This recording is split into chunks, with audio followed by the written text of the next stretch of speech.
እንግዲህ ያው ቆንጆ ነው ትሰራለች ብዬ ለማየት ነበር የሄድኩት። ሳጣራ ሳይድ አላገባም ማለት ነው። ከና ምንም አይነት ነገር የለም። እኔ ለምን ሪከርድ እንደተደረገ ጎቹን ከንኮ አቲ ኡመረጌሲ ቱርቴ ባቴ ሙርቴ ኡማ ዱባቹዳፍ ቱርቴዩ ገሩ አናከረ ጎቹን ከንኮ ሲፍ ጨራ ጋር ይተኤ ጀቴቲ ዱባቴ ቲርቲ ዋይሺሌ ጀቹዳ ነጋን ስኒፋተው ከም ጅርቱ ከበጀምቶታ ፊ ሆርዶፍቶታ ኮ አነጋን ቀባ ገለተ ረቢ በከ ጅርተንቲ ነገ ረቢ ስኒፋ ባየት ሁንዱ መከሰኒ ፉን ስኒንጀራ ኤጋ ከበጀምቶታ ሆርዶፍቶታ ኮ አኩማ ሰገሌ ሱመያራ ዳጌፈተንቲ ቱሬራ ጥቆ ቪዲዮ እርገገላ ክስቴ ሱመያኒ ኤጋ አኩማ ዳጌፈተንቲ ሱመያ ማልፍ አከገራ የመኒ ደምቴ ዱባቴቲ ጅርት ጀቹዳ ሰበብኒ ኢሽን ደምቴ ፊስማይኒ ሰይዶን ዱጋዶም ሃዳ መናለማ ሰደፋ ፉዴ ጅራሞ ፉዴ ሂንጅሩ ዋዬ ዳኢመቲ ሲሞ ምርከኔፈቹዳፍ አከደምቴ ዱጋ ጅርቱ ባስቲ ዱባቴቲ ጀቹዳ ሀራስ ሱመያን ቪዲዮ ረት ወንቶታ ይሮ ባዬ ዋን ከነስኒፍ ዱባዳ ዋን ከነ ይሮ ባዬ ጀቹዳ namni kamiyyu gargar baye hinafu keessattuu namni ilmo walitti dhalee jiru jedhee yeroo baay'ee dubbataatiin ture jechuudha. Yeroo baay'ee waan kana irra deddeebi'ee dubbataatiin jira. Yemmuu namoonni baay'een sababa isaaniitiif wal lolu, yemmuu namoonni baay'ee sababa isaaniitiif wantoota hin taane waliin jedhu dubbataatiin ture jechuudha. Haa ta'u malee mooyyuu isa tokko irra dhufanii isa tokko gaafa xiqqeessan, isa tokko ol kaasanii isa tokko gaafa gadi buusan waan baay'ee dubbataan ture. Jara kanarra dhuftanii waa baay'een dubbatina. Tarii akka carraa ta'ee jarri kuni deebi'anii walitti taraaramuu danda'u. Akkasuma mooyyuu wantoonni jedhamaa jiru kuni waan dhugaa hin taane ta'uu danda'a jedhee raawwadhee dubbataatiin ture jechuudha. Marree Sumayyaan wanti isiin kanaan dura jechuudha biyyaa biyyaarratti eessatti olii gadiin isa fiigdee garuu akka jaalalli keessa ishee jiru jechuudha. akka isa jaalataatii jirtu har'a dhugaadhumaan dhugaatti dubbattee jira. Macheen biyoon gan ijoollummaa kootiiti jettee jechuudha. Waan fedhillee maan taane abbaa manaa ijoollummaa kooti. Ijoollummaa koo isa faanaan dabarse. Argitanii jechuudha. Amma namoonni waa meeqa jechaa turtan. Sumayyaa maaliif namoonni baay'een warroonni Sumayyaan otoo Saidootti yaa deebitu jedhee raawwate yemmuu Sumayyaa deeggaru. Yemmuu Sumayyaa miidhamuu isii jibbu maaliif miidhamti? Maaliif miidhamni kun isii raga? Daa'ima baattee maaliif rakkatti? Jedhamee gaafa dubbatamu maaliif akkana jettee? Maaliif ishiidhaaf dubbatta? Jedhamee raawwate namoonni baay'een yeroo itti namatti aaran yeroo dallanatu jira jechuudha. So kanaaf iyyuu sababni nuti maa miidhamti dhala kana baattee ilmoo kana faana maaliif miidhamti? Wanti nuti jennee dubbannuuf isheedhaafis sababa kanaaf jechuudha. Jarri kuni kaleessa wal jaallatanii walitti dhufan. Haa ta'u malee mooyyuu Sumayyaanis nama biraa osoo kana dura hin beekne Saidollee dhiirri kaan beekamu maaliifini murteessuu hin dandeenyu jechuudha.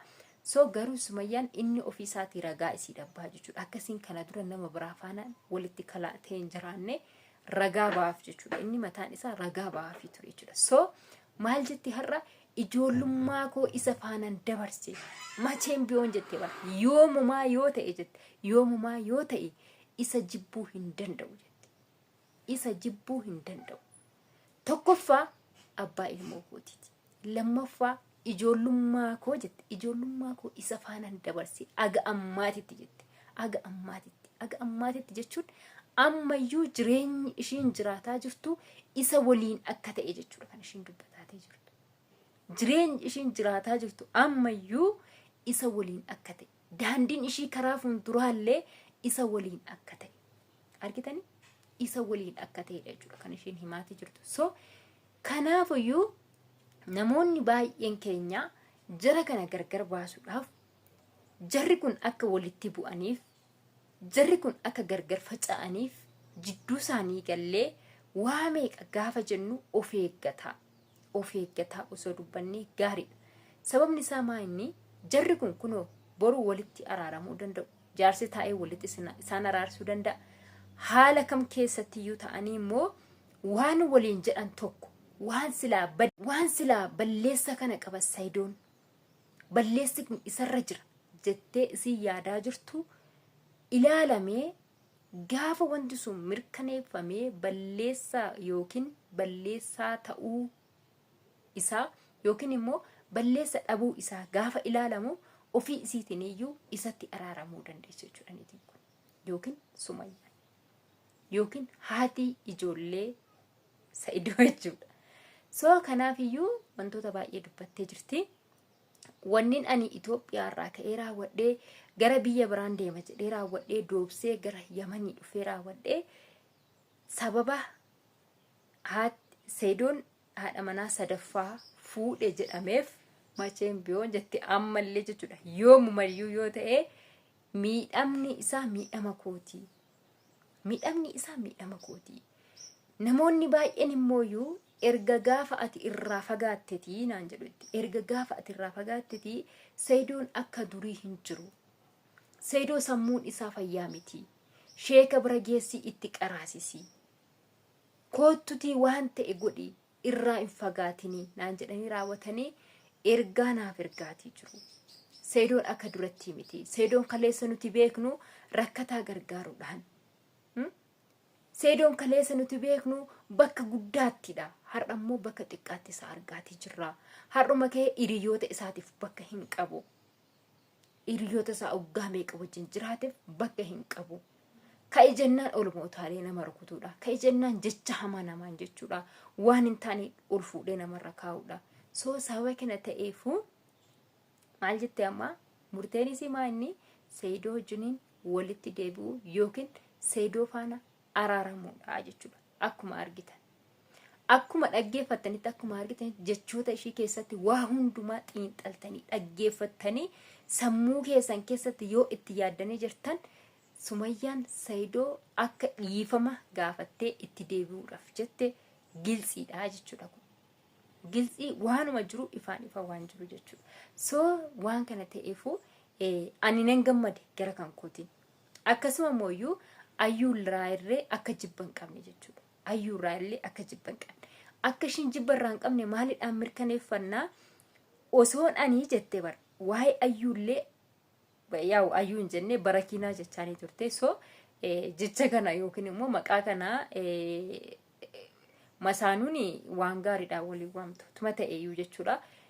Masaanuun utuma wal jaallataniiyyuu wal faana jaalattee fi Saidoon akkuma inni fuudhuyyuu eeyyamtee fi jettee jechoota bareeda waliif hin kennani. Hagam darbee yoo ta'e malee inna barakiinaan jetteeni osoon ani yaada kana qindeessee ani gara biyya biraan deema jedhee dubbachuu baadhee Saidoon gara Itoophiyaa galuu baatee ayyuu dhumarra geessee turte. Dhumarra geessee turte jechuun ishii maalinni Saidoo faana gargar baatee turte. Jalqaba viidiyoo hojjetteetii jirti. Viidiyoon lammaffaa ishii silaa isa dhumaat ture. Deebiteennaa hojjettuudha jechuudha. Silaa isa dhumaat ture.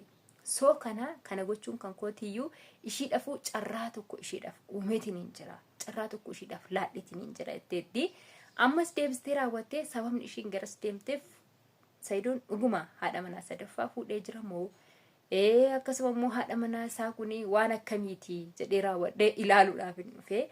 Akkasuma immoo waa'ee daa'ima Saidoon godhate jedhamee kana amman nama biraarraa taa'ee odeeffadhu amman isa achi taa'ee raawwadhee amanuu dadhabu ofii kootiin deemee maafan hin mirkaneeffanne. Ofii kootiin deemee maafan hin ilaalle. Ofii kootiin deemee waan kana dhugaa fi soba ta'uu isaa maafan hin ilaalle jedheetiin baheetii dhufe jettee dubbatteetti jechuudha. So kana hundumaa gochuun ishii maa'inni Saidoo akka ammaallee jaalalli isaa keessa ishee jiru ammaallee akka isa waliin jirtudha jechuudha kan ishiin dubbataatii jirtu. So kanaafuu baay'ee tokko gammanneetii jirra. Hanga ammoo mana tokkotti walitti dhuftanii iddoo tokkotti isin arginutti egaa waan kana mirkaneeffannee guutumaan guutitti Sumayyaa fi Saidoon araaraman jennee wanti nuti dubbannu tokko hin jiru. So rabbiin iddoo tokkotti wal itti isin fidee gammachuu har'a sirraa dhageenye kana fiixannuuf haa baasu siin jenna Sumayyaa. Galatoomii waan kana deemtee mirkaneessuudhaaf deemuun kan keetuyyuu carraa tokko akka isaaf kennite argisiisa jechuudha. So galatoomii egaa carraa isa dhumarratti immoo waan gaarii